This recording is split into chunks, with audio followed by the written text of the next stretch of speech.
The reading this morning will be in the Gospel of John. I'm going to read chapter 9. John chapter 9. Now as Jesus passed by, he saw a man who was blind from birth, and his disciples asked him, saying, Rabbi, who sinned, that this man or his parents, that he was born blind? Jesus answered, Neither this man nor his parents sinned, but that the works of God should be revealed in him. I must work the works of him who sent me while it is day. The night is coming where no one can work. As long as I am in the world, I am the light of the world. When he had said these things, he spat on the ground and made clay with the saliva, and he anointed the eyes of the blind man with the clay.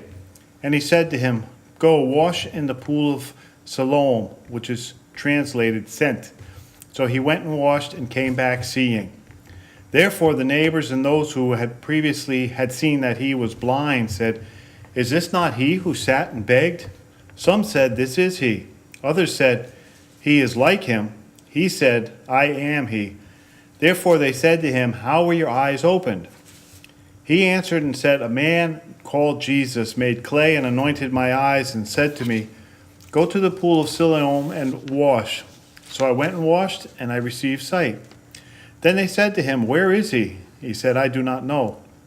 They brought him who was formerly blind to the Pharisees. Now it was a Sabbath when Jesus made the clay and opened his eyes. Then the Pharisees also asked him again how he received his sight. And he said to them, He put clay on my eyes, and I washed, and I see. Therefore some of the Pharisees said, This man is not from God, because he does not keep the Sabbath. Others said, How can a man who is a sinner do such signs? And there was a division among them. They said to the blind man again, What do you say about him because he opened your eyes? He said, He is a prophet. But the Jews did not believe concerning him that he had been blind and received his sight, until they called the parents of him who had received his sight. And they asked them, saying, Is this your son, who you say was born blind? How then does he now see? His parents answered them and said, We know that this is our son, and that he was born blind. But by what means he now sees we do not know, or who opened his eyes we do not know. He is of age, ask him, he will speak for himself.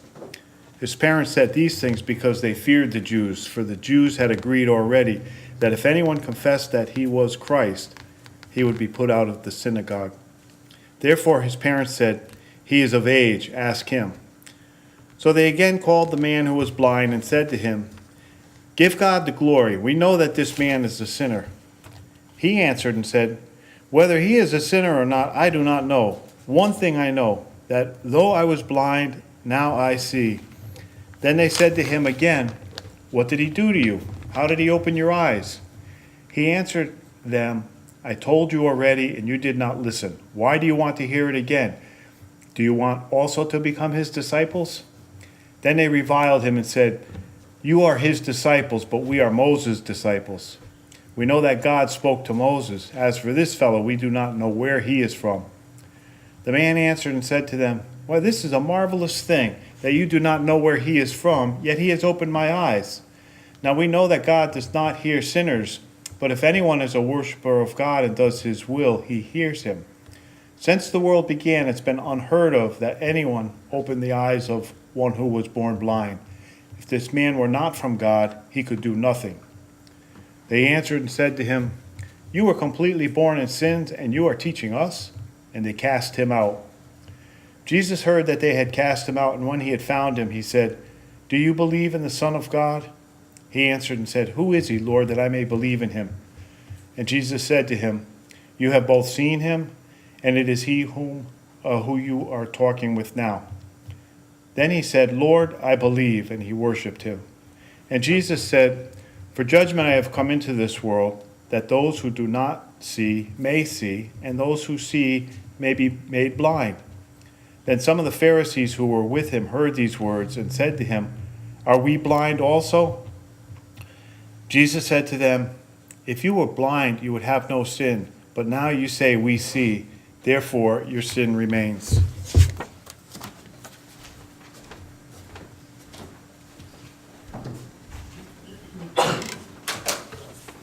Thank you, Rich. I know that was kind of a lengthy reading. I appreciate that. I just want to say how good it is to see everyone here this morning. Of course, it's great to see Janice. And Michael had contacted me. He asked me to pass along a message to the church. He just wanted to say thank you to everyone. He's very encouraged. He asked for your continued prayers, that you keep him in mind. He did ask me to remind you in Acts when people prayed and the house shook, that he's on the 15th floor. So please be careful. He called me this morning. He sounded much better than he's been. So please continue to pray for him and keep him in your prayers. And I just want to say how privileged I am to be a part of a church who in this last week has really stepped it up and shown such love to our brothers and sisters in need.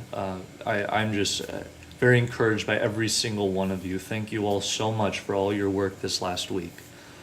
This morning we're going to be looking at John chapter 9. With all that's happened this last week, I thought it would be worth going over this because this is one of the few places where we actually have an answer for why bad things happen, for why there is suffering, for why there are difficulties, for why there are trials. And John chapter 9 has so much truth in it. The way people behave, the way they respond, it'd be very difficult to read this out of the gospel and to say this isn't true. Because the way people behave is exactly as they would behave were this to happen today. If you've ever read some ancient fiction, mythology, and legends about real people but that have kind of had a life of its own, I have some in the back if you'd ever like to read it yourself. You can see that these historical figures are these towering figures. They're huge. They describe their beauty, their handsomeness, their size. They have legs like tree stumps. And they go around and everyone's just in awe of them. And yet, if someone were to be healed of their blindness today, this is exactly how people would respond. Most people wouldn't believe it. And they would wonder, well, they would say, like these people are saying, that's not really him, that's someone who looks like him. And the blind man here is saying, no, I am the man in verse 9. He has to tell them, I'm the guy, I'm the one who's this been happening to. And they come up with all these excuses about how this isn't really him, how this could not have happened. And this is exactly what you would expect in real life. Were a man to be healed of his blindness right in front of a crowd, you would expect people to comment in the same way they would probably make comments on YouTube. It'd be, this isn't really him, that, there's a trick of the camera here. There's something else going on. And yet that's not at all what we see. And it's a great testimony to the truth and the truthful accounts of Scripture in the Gospels, that people behave in this way. It's something we have to consistently fight against, is this idea that people in the past were more ignorant, more gullible, and more savage than we are today. And many people, when they read history, they approach it with that assumption that people in the past, they're just more gullible, they would have believed anything. And that's simply not true. And I think the fact that we see this here testifies to the fact that that's not true. People did doubt. People were skeptical. They weren't so easily swayed one way or the other. But this account here in John chapter 9 is very important to us because it is one of the few accounts where we have the answer, a very specific answer, to the question of why is there pain in this world? And there are a number of places we can go to answer this. Some of you have gone through a class I have called The Fruits of Affliction, where we look at what the Bible has to say about pain and suffering and the reasons for it. And this is one very specific answer to a very specific person. That this man endured all these years of discomfort, of trials, so that God would be glorified. The works of God would be glorified in this one moment. That was it. And you'll notice that the people who ask him about it are his disciples. In verse 2, they ask him, Rabbi, who sinned, this man or his parents, that he was born blind? We live in a world where why do bad things happen is actually a weapon of the skeptic to try to disprove God. But if you look for thousands of years, God's children have been the one who asked this. You could go back even to Job. I agree with some commentators that Job was probably taking place before the law of Moses. And the reason they say this is because Job offers a sacrifice as an elder. And when you get to the law of Moses, only priests can make sacrifices. So even all the way back to Job, you have people who are children of God asking God why. Why is this happening? You get to the Psalms. The psalmists cry out, "How long, O Lord?" Why, God? When will you vindicate us? When will you avenge us? You get to the time of Jesus. His disciples are asking this. You get to Jesus himself, and quoting the psalmist on the cross, Jesus says, my God, why have you forsaken me?" Why is this happening? This is not a weapon of the skeptic. This is something that children of God are allowed to ask God. And that's something very important to keep in mind, especially if you read Job, because you'll notice that Job he doesn't curse God, but he questions God. We're allowed to question God. You get to the end of the book of Job, and God says to Job's friends, "You have not spoken what is right of me, as my servant Job has." And at the beginning of Job, it says that Job, in all that followed, never sinned against God. He didn't curse God, but he questioned God. He asked why. He's allowed to, and so are we. And so this morning, what I'd like us to do is look at this question, because the way the disciples frame the question in verse 2 is very leading. They say, "Rabbi, who sinned, this man or his parents, that he was born blind?" And this is how many people, even still today, would ask this question about why do bad things happen. They assume someone deserves it. Right? I mean, that's what they're asking. Who sinned? Who deserves this? Who made the mistake so that God had to do this because they deserved it? And Jesus has to tell them, it's nothing at all like you think. That's a tendency, by the way, that if you study like psychology and therapy, it's called blaming the victim. And it's something we have to be very careful of. This is something that is far more complicated, far more complex than anyone could have imagined. And I'd like us this morning to be looking at John 9 to try to learn what we can from it, to make sense of this, and to see what we can learn from it and apply to our lives today. So first, what I'd like us to do is to look at a couple different people's perspective. We're first going to look at the perspective of this blind man, and then we're going to look at the perspective of his parents. Now, this blind man, he is a beggar, and Jesus goes up to him and tells him to, go wash in this pool of Siloam after he anoints his eyes with this mud. And the man does, and he comes back, and he receives his sight. And it may sound as if, well, this man had a problem, Jesus solved it, and that's the end. But it really encourage us to take a moment and put ourselves in this man's shoes. There's one vital piece of information that we get about this man, and it comes in verse 20 and 21. Starting in verse 20, this is the response of the parents. They say, "We know that this is our son and that he was born blind, but how he now sees we do not know, nor how do we know who opened his eyes. Ask him, he is of age, he will speak for himself." And what we learn about this man that is very important is that he's an adult. He is someone who is of age.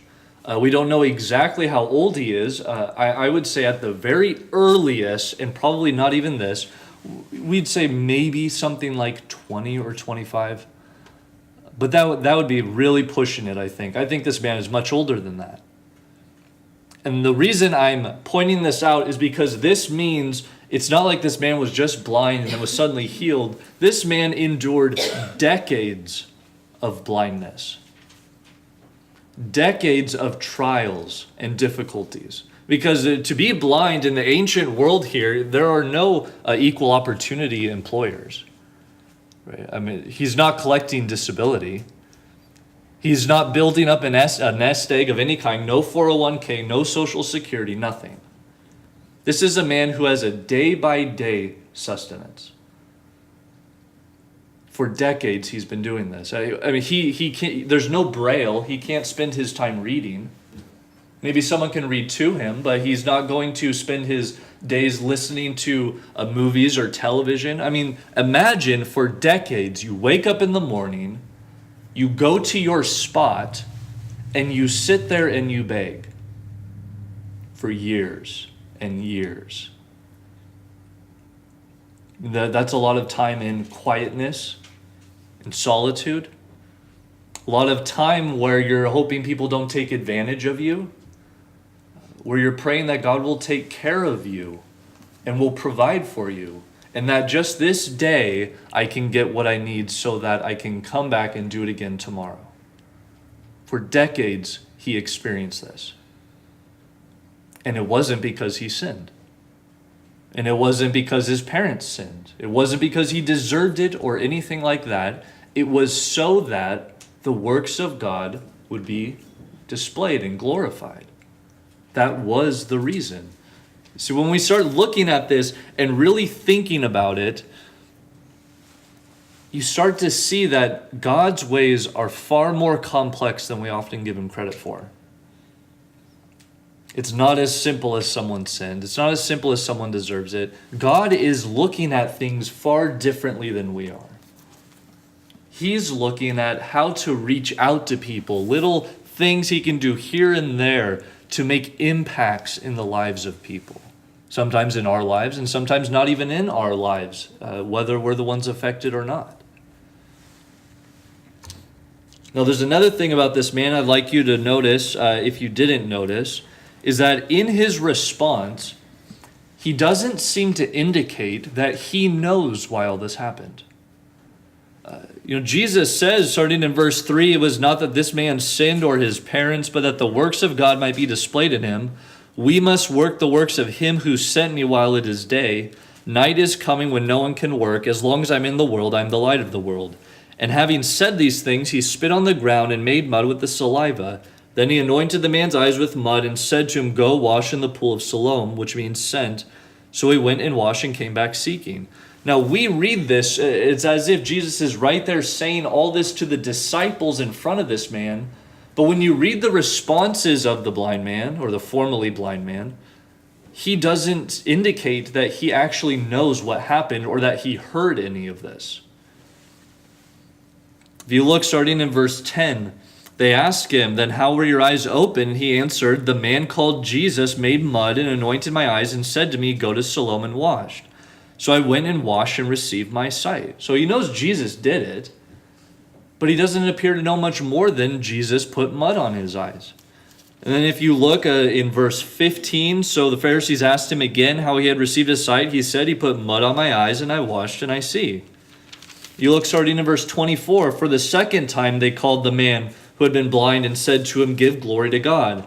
We know that this man is a sinner. And he answered, whether he is a sinner I do not know. One thing I do know, that though I was blind, now I see. That's all he knows. He doesn't seem to have heard anything that Jesus said. And the reason I'm also pointing this out is because just because there is an answer, we're not guaranteed to know the answer. Just because something happens that's difficult, that's trying in our lives, just because there is pain and there is suffering, we're never guaranteed to know what the answer is. But it's not to say that God doesn't have an answer. That's what's so amazing about this is even if the blind man is not told the answer, there still is one, and it's a good one. It's so that the works of God would be seen, that God would ultimately be glorified. That's how important God is. I mean, we should just take a moment to stop and think that God is so valuable that if our suffering can bring him to light in people's lives, then it's worth it. If our trials can bring the light of God into the lives of other people, then it outweighs that suffering. It outweighs that pain. that God is that valuable in the lives of us, in our lives, in the lives of this world. So that's the blind man's perspective. I wanted us to just take a moment and really stop and think about this. This is a real person who spent years of his life with a routine of begging because they recognized him. They had seen him and they say, oh, this is the man who regularly comes and does this. This isn't just a man who was made to be able to see and then left and that was it. It's far more complicated than that. But now I'd like us to take a moment and to look at it from the perspective of his parents. Starting in verse 18. Then the Jews did not believe that he had been blind and had received his sight until they called the parents of the man who had received his sight and asked him, is this your son who you say was born blind? How then does he now see? His parents answered, we know that this is our son, that he was born blind, but how he now sees we do not know, nor do we know who opened his eyes. Ask him, he is of age, he will speak for himself. His parents said these things because they feared the Jews, for the Jews had already agreed that if anyone should confess Jesus to be Christ, he was to be put out of the synagogue. Therefore his parents said, he is of age, ask him. Now the parents obviously get a bad rap here. I don't know, maybe they in some ways should. They, as we say, threw their son under the bus at the last moment and just kind of disregarded him. But these parents, I think we would be unwise to leave it at that and then move on. Because we know that this young man was born blind. Someone had to raise him. Someone had to take care of him. And while the parents may have experienced in a moment of cowardice, they disowned their son. I mean, who among us has not been cowards at one point or another in our lives? These parents are also affected by the decades of this man's blindness. It wasn't just the blind man who endured the trials and the suffering and going through all of this. The parents went through it too. The parents were a part of this for years. I mean, you think the parents never once went to bed and just said, how am I going to continue tomorrow? How are we going to keep this up? You think they never went to their friends and said, this is so hard to raise this child. How am I going to keep doing this? You think they never went to the rabbi and asked for help? How am I supposed to raise this child in the Lord?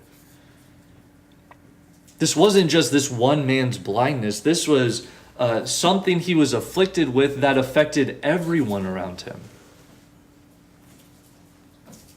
And yet this suffering, this discomfort, these trials that he had endured were all for the glory of God. These trials that the parents had gone through for years had all ultimately been so that the works of God here would be seen. They would be displayed for everyone to see. I think we should take a moment to really understand that there is reason for trials and difficulties, but number one, we're not guaranteed to know those reasons. But number two, we see that God has demonstrated himself to be trustworthy enough that we can rest comfortably knowing he has good reasons for doing what he does. That his reasons are not as simple as someone sinned and they deserve it. It's far more complex than that. And we can't oversimplify God. We can't forget that God has a mind greater than our own when he does these kinds of things. And these trials, by the way, it's not like this man was born blind, came here all these years, and then received his sight, and now he's going to just be free. Because of what's he going to do? He wasn't raised with any kind of trade. I mean, he has no work. He's been a beggar all these years. And now his parents and he have some kind of relationship problem they're going to either have to get through or just sever themselves from one another. He's also been put out of the synagogue, it says. There's no church at this time. The synagogue is where they need to be. I mean, he still has difficulties and trials he's going to go through. Even if he arrived at the answer for his blindness and his curing of the blindness, there are still more trials and difficulties to come afterward because of it. There's still a lot of issues he's going to have to get through. So I just want to take a moment and have us look at their perspectives and really humanize these people because they're humans, right? I mean, they have real emotions, real lives. They spent years doing things. And we only get this one flicker, this one moment of their lives, but it's so much more complicated than this. So now I'd like us to look at what suffering and trials and tribulations and afflictions can bring about. Really the fruit that can come from this. And what we can see here, first of all, and maybe most obviously, is that the works of God are displayed. That is the reason Jesus says this happens, so that the works of God can be displayed. That this man, through him, we can see that God, cares for people. That God has power over the natural world. That something like blindness is nothing to God. He can take care of that with his saliva, should he choose. Here, John uses this imagery of day and night in verse 4. He says, "We must work the works of him who sent me while it is day. Night is coming when no one can work. As long as I'm in the world, I am the light of the world." John regularly uses the imagery of day and night throughout his gospel. Nicodemus comes to Jesus by night. And later on, when Judas betrays Jesus, John will remark, "And it was nighttime." To really, I think, to show when Jesus' words are fulfilled and to help us to understand more clearly what it was like to be there. Or the actions and motives of someone like Nicodemus, who maybe had real questions, but came to Jesus by nighttime. But the reason I'm bringing this up, this idea of day and night, is because I want us to understand that the works of God are displayed in the daytime even while there is suffering and pain. Just because God is there doesn't mean there won't be trials. In fact, in many ways, the very fact that God is there means there is going to be difficulties. There are going to be trials. The author of Hebrews tells us that when God disciplines people, it's because you're sons and daughters of God. But if you're undisciplined, then you're illegitimate children. When he says discipline, he doesn't just mean punished for doing something wrong. He means being trained up to go through trials and suffering, and in the case of the Hebrews, persecution. These works of God are displayed, and there is suffering even during the daytime, even while God is present. And the works here are displayed, things like mercy. The mercy of God is displayed. What would you give to have the mercy of God physically displayed to you? What would you give for that? To know God is going to be merciful toward me. I have nothing to worry about. The mercy of God is displayed here. The love of God is displayed here. And that sounds strange at first, that God's love is displayed through trials and tribulations and suffering, but it's actually true. C.S. Lewis, in discussing this, once talked about how we often want God as a grandfather rather than a father, in his book, The Problem of Pain. When we talk about the love of God, we want God to be kind and gentle, and totally disregard the fact that the people we love the most are often the people we're angriest with the most. If someone I know is going down a path they shouldn't be going down, I'm going to be angry with them and frustrated with them. It's actually, if I'm not angry and frustrated and just let them continue, that's actually a lack of love. And that's not caring. And so we want to try to separate this idea of the love of God from the anger of God, and you really can't. God is love, and God displays his love at times through trials and through suffering. When it comes to the works of God, I can't emphasize this enough. that God's works are done in the context of eternity. God always has eternity in mind. And many people don't realize this. They forget this. When they ask questions like, why do bad things happen to good people? Why is there suffering in the world? As if that's the answer to why there is or is not a God.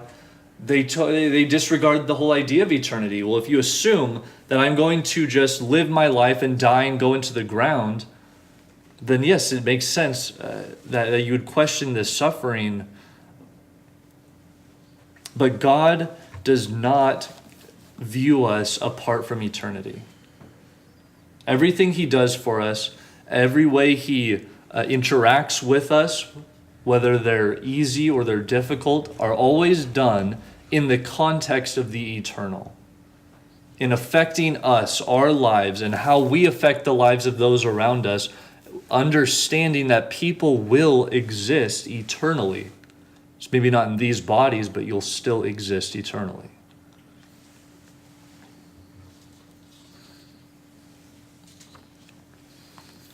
Another thing that comes about through suffering is the fact that suffering leads to healing.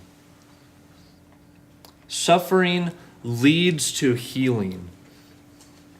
Sometimes we need trials and we need difficulties in order to have the things that separate us from God exposed.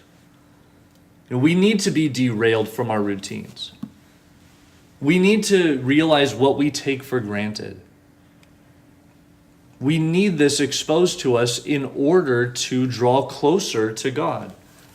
This man, we view this blind man being healed from a 21st century Western perspective. It's like, okay, now he can be comfortable, now he can play sports, now he can work on his career. This man, you understand, when Jews would see this, the idea of being blemished would have been very prevalent in their minds. A sacrifice could not be brought before God that had any kind of blemish on it. A priest who had any kind of blemish, whether lameness or blindness or deafness, couldn't be a priest. They couldn't offer sacrifices to God. Because a blemish was something that removed you one more step from coming into contact with God. And Jesus, in going to this blind man and healing him, is bringing him one step closer to God. Sometimes we need trials and suffering in order to have our own things that remove us from God exposed to us. It's sort of like reopening a wound to disinfect it, or re-breaking a bone to reset it. It's difficult at first, but the fruit it bears, what comes after, God does in the context of eternity. And he does it for the sake of healing people. That sometimes suffering is a way for us to be healed. Now lastly, and maybe very similarly, suffering in many ways just wakes us up. It snaps us out of it. Or this idea of I wake up and now I go eat breakfast and now I go to my job and just kind of going through a routine, waiting to die. This suffering and trials and tribulations just wakes us up and snaps us out of it. And it wakes us up to the fact that we need God. We need God in our lives. This blind man was awoken, he woke up, and he becomes a disciple of Jesus. He comes to Christ through all of this. What better thing could have happened to him in the context of eternity than him coming to Christ as he does? And it was his blindness that brought him to this moment. The parents actually are woken up, but they instead disregard their son. Now that's the thing about Jesus, is when you come into contact with Jesus, is that he will bring you to the cutting point where you have to either admit he's right or admit you don't want him to be right. He brings you to that point.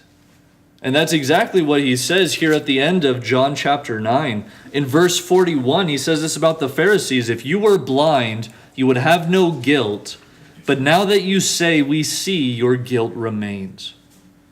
If they had actually been ignorant, they would not have been guilty. But now that Jesus had done this, and they were brought to the cutting point, they had to either admit Jesus was right or admit that they don't want him to be right.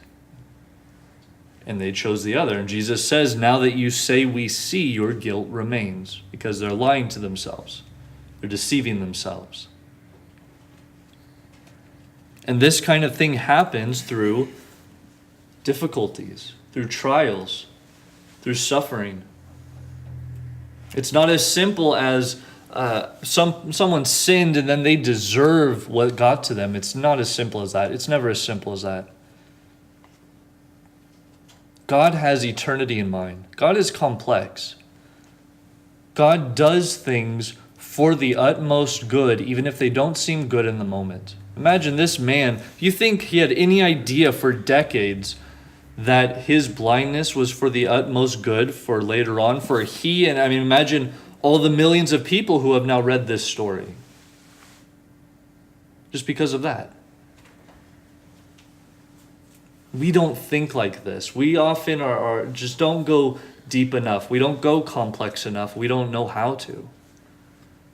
But in this, we see the works of God that God is displayed. John 9 is one of the few times where we have an explanation for suffering in a personal account. And this passage really teaches us what much of Scripture reaffirms, that through trials and difficulties, we are tested, we are refined as gold is refined through the fire. That it is better to go to the house of mourning than to the house of feasting, for that is the end of all mankind, and the living will take it to heart. So Solomon says, and by take it to heart, he means exactly what I've been saying. You'll wake up a little bit. Realize our own mortality.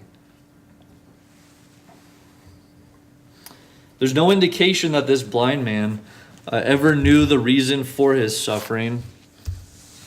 But for us who do know the reason, we see the complexity of God. We see the care of God. And in this and in God's complexity, I think we see a great amount of trustworthiness, whether we have the answers we want or not. Well, that's the lesson this morning. If you're here and you would like to be baptized, we have that option. We have that available to you. If you'd like prayers, if you'd like to study, if there's anything at all that the church can do for you, we ask that you'd come forward now while we stand and sing the invitation song.